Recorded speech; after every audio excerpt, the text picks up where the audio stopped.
महंगाई चरम सीमा पे जा रही है। गैस सिलेंडर पहले 400 मिलता था, अब कितने में 1000 रुपये मिल रहा है। तो इससे आप क्या समझेंगे? अगर 5 किलो राशन दे रहे हैं, 5 किलो राशन के उनके हिसाब से कितना होता है? 50 रुपया, 60 रुपया, 100 रुपया दे करके पब्लिक को चूतिया बना रहे हैं वो। तो क्या चाहते हो आप राशन की जगह? भाई राशन की जगह हमको राशन नहीं चाहिए, हमको राशन बांटने वाला से बनाना चाहिए। हमको सबसे बड़ी चीज़ है, सबसे बड़ा मुद्दा बेरोजगारी।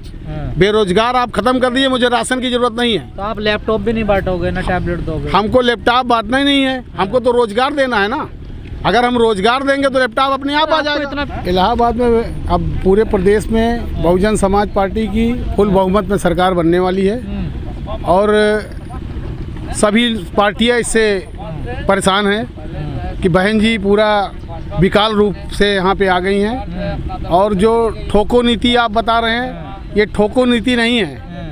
ये जब सरकार बहुजन समाज पार्टी की आएगी तो ये ठोको नीति छोड़ दीजिए आप। इनका चिलम जो बाबा साहब पीते हैं, इस चिलम को ढूंढने का काम बाबा मतलब जो योगी जी हैं, बाबा जी हैं, इनका चिलम ढूंढने का काम बहुजन समाज पार्टी करेगी। और इनका चिलम ये जहाँ छिपा के रखे हैं, इनका चिलम खत्म करेगी। तो ठोको नीति नहीं, यहाँ विकास की बात करबे नहीं करते, ठोको नीति कर रहे हैं। यानी बिल्डोजर चलेगा अभी? अरे बिल्डोजर वाली सरकार है तो बिल्डोजर नहीं चलेगी तो क्या चलेगी भैया? कह रहे गर्मी जो है ठंडी पड़ जाएगी। गर्मी 10 तारीख को निकल जाएगी।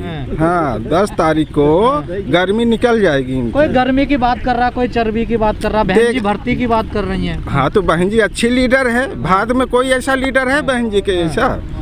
आप बताइए, भारत में कोई लीडर है बहन जी के जैसा? अब मान लीजिए माननीय मोदी जी हैं, ये कहते हैं इनकी क्या नीतियां हैं? कुछ नहीं, एकदम बेकार की बात करते हैं। एकदम बेकार की 23 लाख नौकरियां बहन जी दी हैं अपने शासनकाल में। 23 लाख। विदेशों में डंका बज रहा मोदी जी का। मोदी जी का नहीं, विदेशों में जाते हैं तो कहते हैं हम बुद्ध के देश से आए हैं। हाँ बुद्ध नहीं, हम बुद्ध से आए हैं, युद्ध नहीं चाहते हैं, बुद्ध से। और यहाँ आते हैं तो जय श्री राम का नारा लगाते हैं। ये नहीं कहते राम के देश से आए हैं? नहीं, ये कह दे तो उनको वहीं लौटा दे तुरंत, वहीं से एयरपोर्ट ही से। भाजपा ने मुद्दा जो है ख़त्म कर दिया, पुरानी पेंशन ख़त्म कर दिया। और टीचर जो धरना प्रदर्शन जाते हैं उनको लाठी पीटा जाता है। और अगर बेरोजगार बेचारे परेशान हैं, यहाँ कमरा लेकर 1000 4-4 बेचारे कमरा लेकर पड़े हैं, अगर वो बेचारे आंदोलन करते हैं, रोज़गार मांगते हैं, तो उनको पीटा जाता है, कमरे में घुस के मारा जाता है। तो ये गवर्नमेंट की जो है ये ढंग की योजनाएं हैं भाजपा की। तो भाजपा धर्म कर्म में लोगों को जो है एक अफीम पिलाना चाहती है, इसलिए कंवरिया से लेकर के सब कुछ बढ़ावा देती है कि ये पढ़े लिखे न, इनको बढ़िया फूल वर्षा करिए, ये मस्त रहे धर्म कर्म में। हाँ। जब से नाम चेंज हुआ इलाहाबाद का, कुछ विकास हुआ? कुछ नहीं विकास हुआ, कुछ नहीं चेंज करने का कोई फायदा नहीं। अरे नाम क्या चेंज करेंगे? ये दूसरे का बनाई हुई चीज़ को ये जाते हैं अपना स्टिकर लगा देते हैं, तो उसे क्या हो जाता है? क्या ये काम किए हैं? बस यही ये लोग कोई नहीं परिवर्तन हुआ है।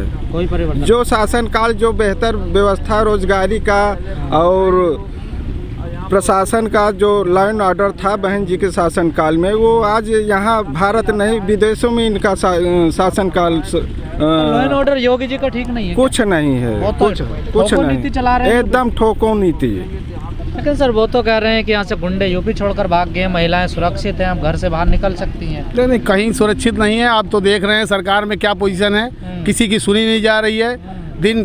मतलब इनको अगर बुलडोजर से गिराना है तो केवल एक ही आदमी दिखता है, ब्राह्मण ही दिखता है या मुस्लिम ही दिखता है। इनको जो बड़े बड़े माफिया इनके समाज के नेता हैं, उनको इन्होंने नहीं गिराया, इनका बिल्डिंग नहीं गिराया गया। कह रहे वो अपराधी थे जो मारा, अगर ब्राह्मणों के नाम से सवाल पूछा जाए। नहीं, अपराधी क्या राजा भैया नहीं है? राजा भैया अपराधी नहीं है, वो भी तो अपराधी है। उनके ऊपर क्यों नहीं? बिल्कुल पक्षपात है, टोटल पक्षपात है, इसमें कुछ कहने की बात नहीं है। ठाकुरवाद चल रहा है। ठाकुरवाद चल रहा है और किसी की सुनी नहीं जा रही है। शासन प्रशासन पंगु हो चुकी है। तो सबका विकास की बात कर रहे हैं। कोई विकास नहीं हो रहा है। आप बता दीजिए पाँच विकास, आज विकास बता दीजिए। आप बताइए 5 किलो गेहूं में लोगों को एकदम समझ लीजिए कि क्या दशा कर दे रहे हैं ये जनता। 80 करोड़ लोगों को दे रहे हैं राशन वो। अरे 80 करोड़ 5 किलो गेहूं में क्या उनकी जीवन पार हो जाएगा? गेहूं में अगर 80 करोड़ वो दे रहे हैं तो इधर पेट्रोल का रेट भी तो आप देखिए, तेल का रेट देखिए। इतना विश्वास क्यों होगा? आपने कहा कि बीएसपी की सरकार बने। बीएसपी की सरकार 100% बन रही है। इसको आप नोट कर लिए। 10 तारीख को रिजल्ट आएगा, उसके बाद आपको मालूम हो जाएगा कि बीएसपी की सरकार कैसे बन रही है। पर मीडिया तो बिल्कुल आपको खत्म। मीडिया कब बताई है? जब हमारी 2007 में सरकार बनी थी, मीडिया उस समय मुझको जीरो बता रही थी। आज की डेट में देखिए, आज भी मीडिया जीरो। मीडिया तो बिल्कुल बिकी हुई है। ये तो सोशल मीडिया के माध्यम से हम लोग को कुछ मालूम चल जा रहा है कि क्या है पोजीशन क्षेत्र की।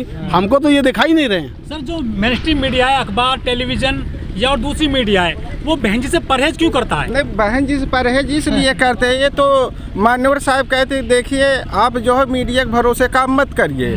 हमारी पार्टी, हमारी नेता जो है कार्यकर्ताओं के बल पे काम करती है और हमारे कार्यकर्ताओं जो है एकदम रॉकेट की तरह काम करते हैं, जमीन पे उतर के काम करते हैं। इन लोगों की तरीके एकदम सड़क पे जा करके हल्ला नहीं मचाते हैं। हम लोग जमीन पे काम करते हैं। मैं सेक्टर अध्यक्ष हूँ। लेकिन बहन जी लगातार अपनी जनसभा में कह रही हैं कि हमारे जो लोग हैं ना, इस जातिवादी मीडिया पे बिल्कुल भरोसा ना करें। वाकई में जातिवादी है मीडिया? नहीं, मीडिया तो देखिए भाजपा के बिल्कुल पंगु बन गई है। सारे भाजपा खरीद लिया है। भाजपा के लोग जो भी हैं उनके कहीं न कहीं उस मीडिया से कनेक्ट हैं। अरे नहीं, इसलिए भाजपा वालों के अलावा कुछ दिखाई नहीं रहे हैं। जब नहीं दिखाएंगे तो हमको तो जीरो दिखाएंगे ही। उनको सड़क केवल चौड़ी चाहिए 60-60 फुट का। और जो पब्लिक आम जनता मर गई यहाँ पर, कम 1 लाख पब्लिक मरी होगी। अब इनका यही नीति है कि ये इलेक्शन होगा, मैं कोरोना लगा दूंगा और जो मर जाएगा उसके सामने गंगा जी नहीं फेंका जाएगा, ना जलाया जाएगा। घर के सामने कब्रिस्तान खोल कर खुदवा को गड़वाया जाए। ये नीति इनकी, ताकि हर व्यक्ति जो है यहाँ कमजोर हो जाए। हर विधानसभा से कम मतलब इतनी भीड़ हो जाएगी जो कोरोना काल का वो देख करके, प्रोटोकॉल देख करके उस हिसाब से हम लोगों को कार्यक्रम किया गया है। सर, इलाहाबाद में 12 सीटें कितनी जीत पाओगे आप? 12 में से हम लोग 12 जीत रहे हैं। 12 जीत रहे हैं? 12 में से 12 जीत रहे हैं। एक भी सीट हमारे नहीं रहे। ये आप समझ लीजिए। अच्छा, सब ध्वस्त हो जाएंगे 10 तारीख के बाद। शहरी वोट कहा जाता हो तो बीजेपी का है? कोई बीजेपी का वोट नहीं है। शहर वोट, शहर में ये तो हमारी बहुजन समाज पार्टी सौर समाज की पार्टी है और सौर समाज के लोग जुड़ गए हुए हैं। चाहे हिंदू, मुसलमान, सिख, ईसाई या ब्राह्मण, हर समाज के लोग जुड़ गए हैं। सौर समाज की पार्टी हो गई है और 12 सीट हम लोग जीत करके 10 तारीख को आ रहे हैं।